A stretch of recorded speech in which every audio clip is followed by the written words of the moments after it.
Yo, yo, yo. Welcome to another episode of the Comfortable Vegetarian, man, the healthiest show in the world. And today, man, we got a super special guest, man. This guy right here, man, he been vegan for, I ain't gonna tell y'all how many years yet. I'm gonna let him tell y'all, but it's been a long time, man. Shout out to my guy, Pharaoh Said That. What's going on with you, man?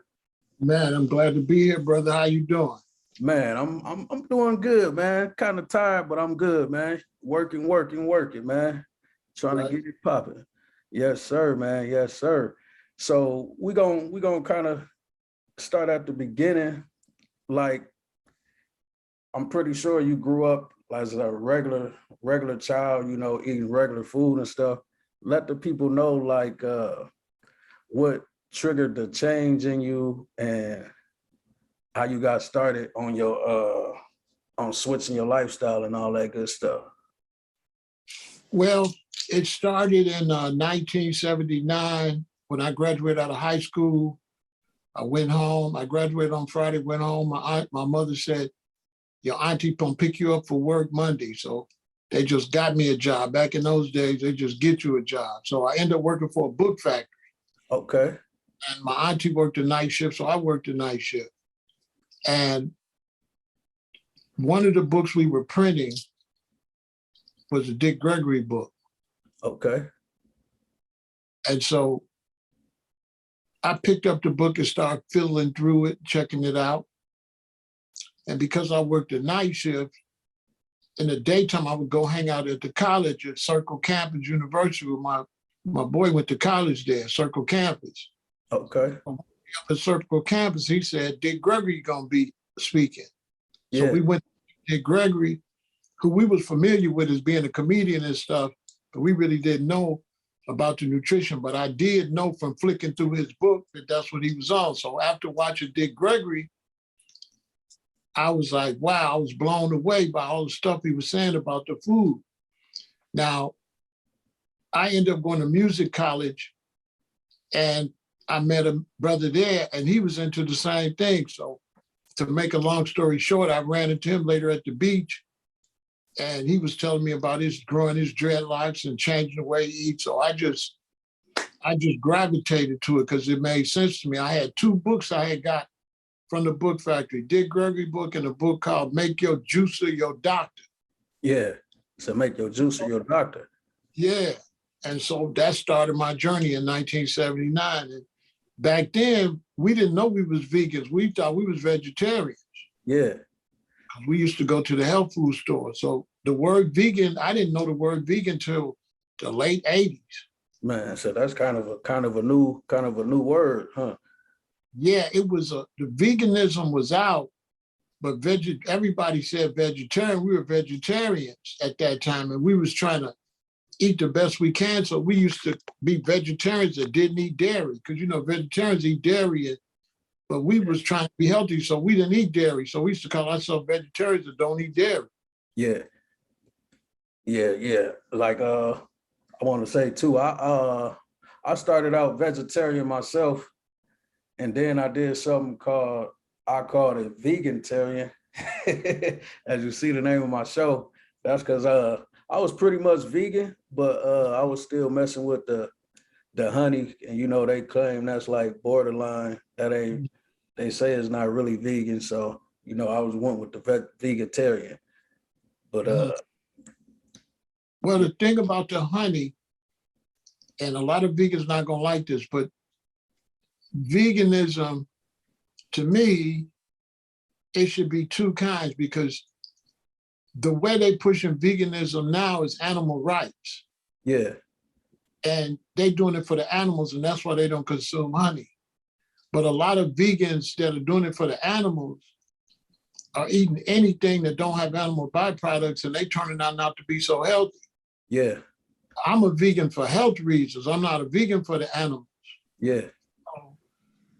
I think there's some discrepancies there between what veganism is and not. I don't really like animal rights veganism because I feel like it's animal rights. And I feel like animal rights vegans are fake and phony because they only talk about cows, chickens, and farm animals. But what about elephants? What about the lions? What about the giraffes being killed? So I think they should separate that. And animal rights is animal rights, and veganism is for your health, because veganism started in the health food store. Yeah. There was no Whole Foods. We all went to the health food store. We didn't go to the animal rights store. Yeah. So veganism in the late 70s and even in the 60s was born in the health food store. It was all based off of health food. They used to call us health nuts. Yeah.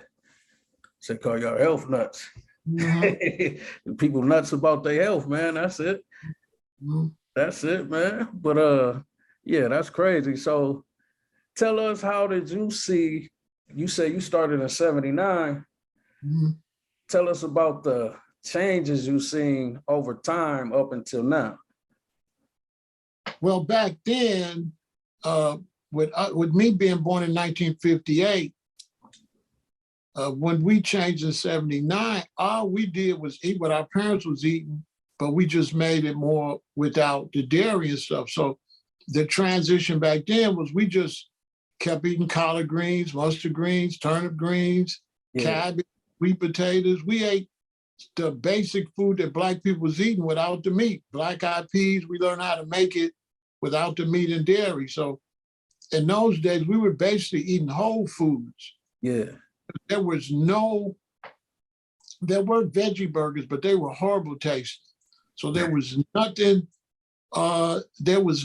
to eat back then. You had to cook your food yourself. We didn't have margarine. There was only like 2 stores that had like a vegan margarine, but there was no such thing as vegan margarine. Everybody had a hard time trying to figure out how to make bread. We didn't have egg replacement or anything like that. And we couldn't go on dates or anything. Yeah. The first opportunity we got to go on date, to go to restaurants, is we found out that Chinese restaurants serve this stuff called tofu. Yeah. So we found out we could go to the Chinese restaurant and get some tofu fried rice. And that was like one of the first restaurants that old school vegetarians could go to and get, on a date. So a Chinese restaurant, order some tofu fried rice. So that's why, even though I don't eat soy now, I have a lot of respect for soy and tofu, because that's the roots of vegetarianism and veganism, was tofu and soy products saved us.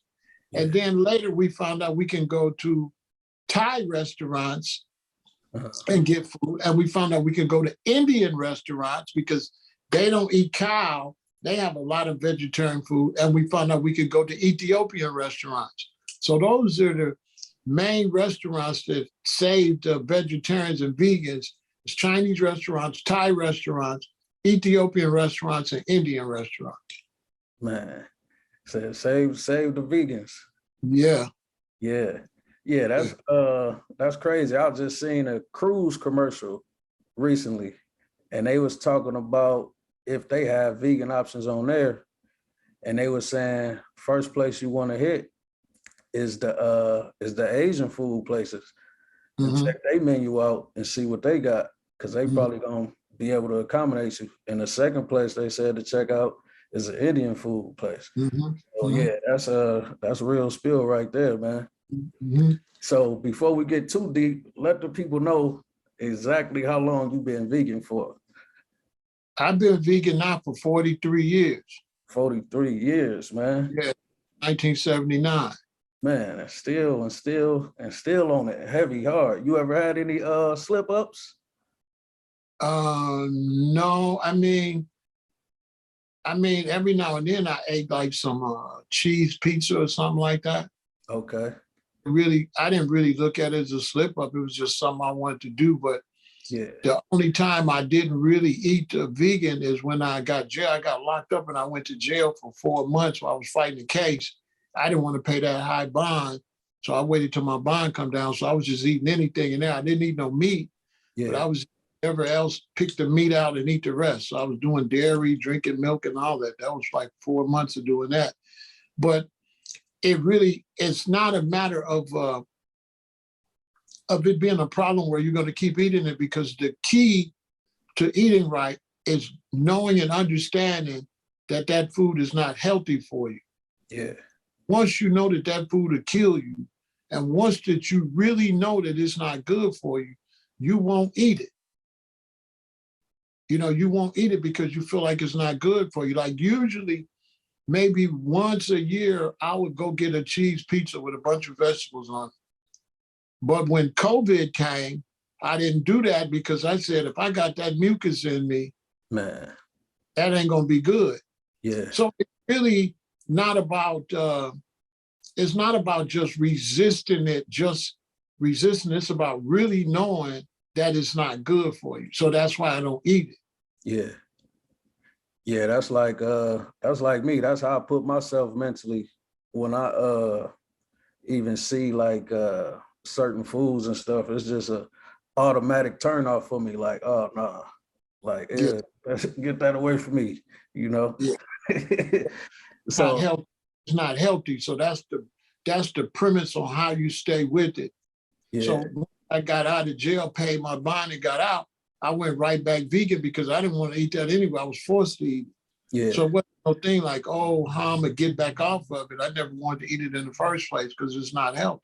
yeah, yeah. Yes, indeed. So tell the people like with you being vegan, like how did your how was like the dating scene for you and stuff? The dating scene was kind of cool. Like the women I was with, they all went vegan, most of them. My last wife, we was together 20 years. When I met her, uh, she was just eating regular, and I was a vegan. And I would go. She had 3 children, and then had a daughter by me. And you know, family, the father go do the food runs. I would go out when we do get takeout, and I would get her what she want, and I would get the children what they want, and I would get my vegan food. Yeah, And the only thing I did, I told them no beef and pork. So I said, you know, no beef and pork. That was only because of mad cow's disease. I said, I don't want y'all to get back then. It's like, I don't want y'all to get mad cow disease. So y'all can't eat no beef and pork. But I let that ate chicken and fish and all that. And I ate vegan food. And yeah, I used to go to a place that's been here for like 40 years, Soul Vegetarian. I used to go to Soul Vegetarian. Now it's Soul Veg. And I would get my food. And one day I bought a battered cauliflower basket. And my wife, like, let me taste that. And man. she tasted that. And so now, every time I'm getting ready to go get the family food, she's saying, you going to the Hebrews? Because we call them the Hebrews, because there's some Hebrew Israelites at a restaurant. I Yeah, said, yeah, I'm to the Hebrews. She said, bring me a cauliflower basket. yeah, So she, cauliflower. that she liked, and every time I would go, she wanted that. And next thing you know, she was a vegan. Man, that's what's happening. And she's still a vegan today. Man, that's what's happening. Heck yeah. Yeah, that's what's Mhm. happening, man. It's a story I hear you tell like all the time and stuff, man. People they don't really understand it. But I want you to tell it because you've been in that position before, you know. It's a story you always tell about your dad, and he told you that you was gonna be just like him. And Yeah. you had to break it down to him. Let the people know how that went right there. I was taking care of my father. That was 7 years ago. So I was like 57. My father was in his 80s and he was withering away. He had Parkinson's and Alzheimer's, all that stuff, dementia. So, you know, my mother had already died from cervical cancer, for cancer of the uterus and stuff. So I was like, I'm looking at him, I'm saying, Dad, you know, do you think if you and mom would have listened to me years ago, y'all would have been healthy? And he said, boy, you're going to be just like me. So I thought about it. I thought that was an interesting statement. I think about it. Yeah, I could. You know, he's 80 something. Hey, it's not guaranteed I'm going to be healthy when I get to 80. I started thinking about it. Then it hit me. Hold on, wait a minute. I said, Dad, man, you've been on high blood pressure medicine since you was 40. Man, I'm already beating you. yeah, I'm already beating you. If I would have been like you, Dad, I'd be on high blood pressure medicine already now for 17 years. Man. So I'm like, nah. So then that just proves that it's not about how long you live, it's about the quality of life. Yeah. Here's my father in his mid 80s, but he'd been what you would call not feeling well for over 40 years. Man. Yeah, it's crazy, man. People live their life like that, pretty much not feeling good. Yeah, feeling good. He's on high blood pressure medicine all them years. Man. Yeah, that's crazy, man. Yeah. But yeah, man, that's why we got to keep letting these people know, man. It's a lot of people they don't really want to hear about the vegan stuff or none of that. You know, they want to bring up, like you say, bring up people that's 90 years old and living and stuff like that and eat meat. And I'm like, I can't argue with people, you know. You gotta let them see for themselves. And there's evidence in their face. You know, it's all these little research things and all that stuff, breaking down what caused cancer and what caused diabetes and all this stuff. And I guess they feel like they is invincible or something. I think it's disrespectful when they bring up the person in their family that lived to be at 90. I think it's disrespectful because I think they're disrespecting all the people in their family that died early. Yeah. Mm. Oh, you know, you're going to tell me your grandfather lived to 90. What's up with your grandmother? Yeah. How long did she live? Yeah. What about your aunties and stuff? So you look past all this sick and death in your family to try to pick one person that made it to 90 and say, my grandfather lived to 90 and he ate meat. But the fact of the matter is, not only are you overlooking all the death in the family, your grandfather ate more vegetables than you. And that is a fact. Mm. Why would you use your grandfather as an example? You do not eat like your grandfather. Stop trying to run a quick one on me. Man. You don't like your grandfather. Your grandfather ate okra and string beans and stuff. Your grandfather ate 6, 7-course meals. Yeah. Oh, your grandfather did not eat meat, potatoes, and an orange soda. Your grandfather never had McDonald's, never had Burger King, never had Pizza Hut. So you're not your grandfather. Yeah. Grandfather was a vegetarian with a little meat on the side. Yeah. That ate much bigger course meals. They ate way more vegetables than even, look, our great-grandparents and grandparents ate more vegetables than whole food vegans eat today. Mm. Man, that's a heck of a statement right there. That is a fact. They ate a bigger variety and stronger food too, because the earth was stronger. Yeah. So watermelon back then was a powerful watermelon, but they ate stuff like rutabagas. They ate a lot of greens, collard greens, mustard greens, turnip greens. They ate a lot of okra, black-eyed peas, sweet potatoes, corn on the cob. I mean, they ate a lot of vegetables. Yeah. Yeah, man. Yeah, man, that's crazy, man. Another thing I'll be noticing that I'll be seeing you do too, like you would do the videos and you would do like every 30 seconds, somebody's leg just got amputated. Yeah. Man, that's some deep stuff right there, man. Yeah, you have an amputation in this world every 30 seconds. Somebody's getting a foot or a leg or a toe amputated every 30 seconds. And Black people in America are getting amputations at a high rate. And so for everybody's out there that's a vegan and a vegetarian, this is what you have to understand. It's not for you to argue with people that are not. What you want to do is provide the information so when they hit that bump in the road, they got something to reflect back on, because they are going to have heart disease in their family. Yeah. They are going to have diabetes. They are going to have strokes and heart attacks and diabetes and all these things. So when we give them the information, when they finally really see that the food is making certain people sick, at least they got something to lean back on and say, oh, this is what the brothers and sisters was talking about. So a lot of my teachers are futuristic. I'm saying things to people that as they live and get to the future, they go, life is going to teach you what I'm saying. You don't got to listen to me. Yeah. Life, you know what I'm saying? Because it's dialysis centers everywhere. And Black people are not getting ready to get healthy. Mm. You're going to start getting sicker and dying even earlier. Yeah. When I was a child, children did not have diabetes. Yeah.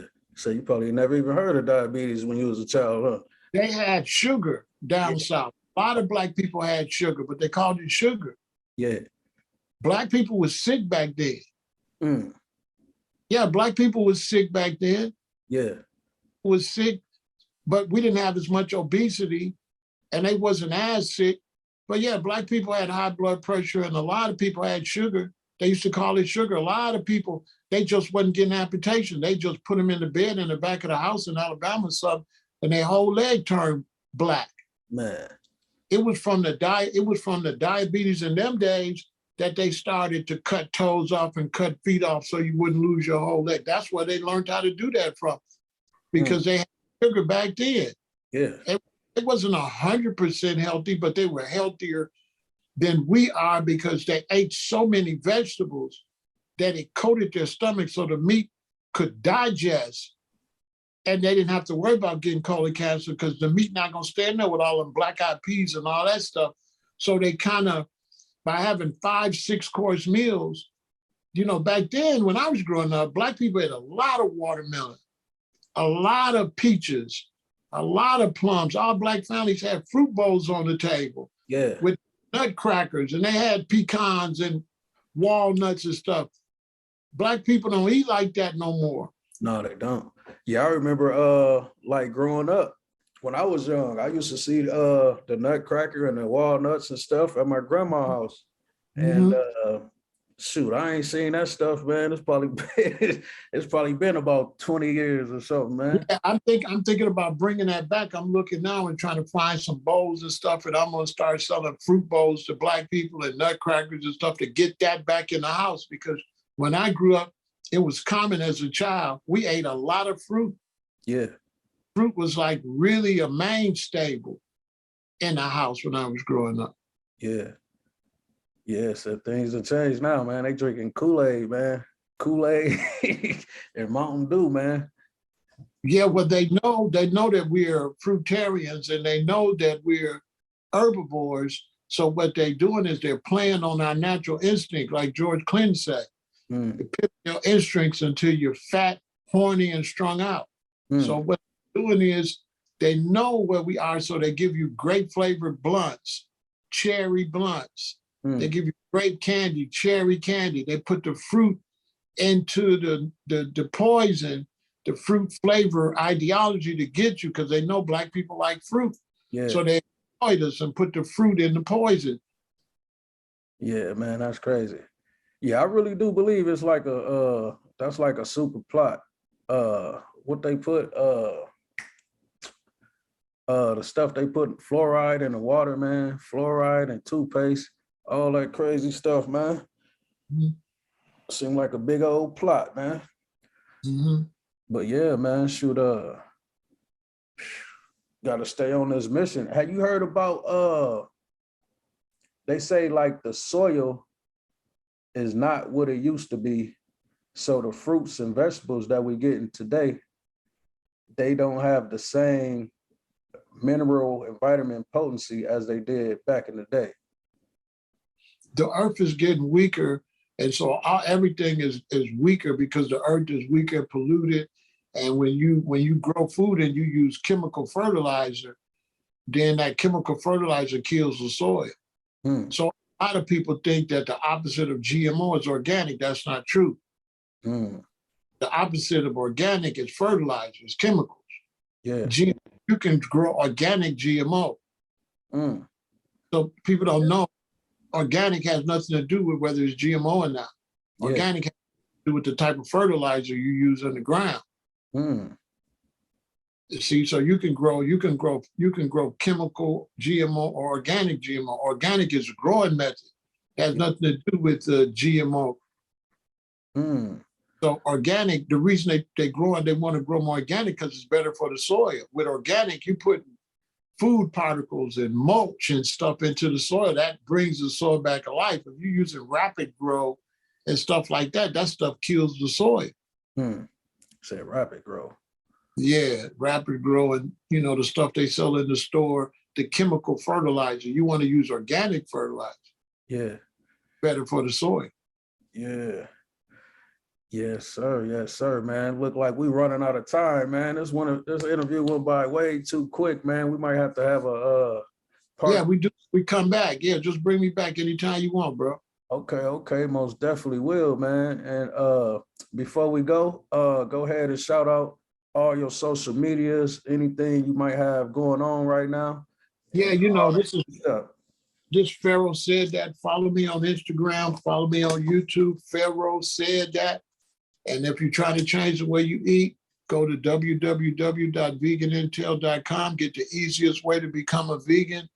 This is the sure way for you to change the way you eat. You go nice and slow. Don't try to do it overnight. Eliminate one thing at a time, and remember, health is wealth. So you got to really take care of yourself. You got to eat right, and you have to exercise. So also follow the Body Sculpture Challenge at Body Sculpture Challenge on all of the social media, especially on Instagram. Exercise, record yourself, post it on social media, hashtag Body Sculpture Challenge, because you got to eat right, but you also got to exercise. You got to move your body, because as herbivores, we used to walk to get the food. So that's how we got our exercise, gathering apples, gathering stuff. But remember that if you eat meat, you're not a predator. You're a scavenger. You're not catching it. You're eating old dead meat. So you're eating like a buzzard or a hyena. Yeah. You're eating like a predator. A predator can digest hair and bone and all that. You cannot. You're an herbivore, but you're eating like a predator. You're eating old meat and old stuff that's been dead. Yeah. So stop eating like that. This meat is going to cause more problems. They got a new breakout of a virus in Ghana that they can't be cured probably. You got the monkeypox out here. You got all type of stuff out here. And it's all animal-based. Yeah, And if you get sick, the animals, you're not going to be able to heal yourself with dairy products and animal. The medicine is in the fruit and the liquids of the vegetables and the fruits and the herbs and the spices is the medicine. Yeah, man. Man, y'all heard it right here, man. Check out Pharaoh Said That, man. And tell them about your other page too, Vegan Intel. Yeah, go follow Vegan Intel at Vegan Intel 2000. Vegan Intel 2000 on Instagram, Vegan Intel on Facebook. You can follow the group and the page, and Vegan Intel on YouTube. So go check it all out and go to www.veganintel.com. There's a whole lot of information over there. So just when you buy the manual, that's one thing. But if you go to the website, watch those videos. I got everything you need to know, but I got videos about building muscle as a vegan. I got all type of cooking, people over there cooking, showing you recipes, vegan music over there. There's everything over on Vegan Intel. So go to that website sometime and just browse through and watch all that information over there. There's a wealth of information over there. Man. Yes, sir, man. And thank you for coming through again, man. I most definitely appreciate it. And man, I'll be reaching out again to bring you back, man, another day, man. Most definitely. We can do it regularly, man. Anytime you just write down some questions and then just hit me up and I got you, fam. Okay, for sure. I want to salute you. You're doing a great job, man. You're a benefit to the community. I love what you're doing, bro. Keep it up. Man, thank you, man. Thank you. I appreciate that, man. And you have a good one, man. And yes, sir, be smooth, man. It's been another episode, Comfortable Vegetarian, man, the healthiest show in the world. Y'all get ready. I got a whole lot of stuff for y'all. So get ready. It's about to take off and lift off. We out of here. All right.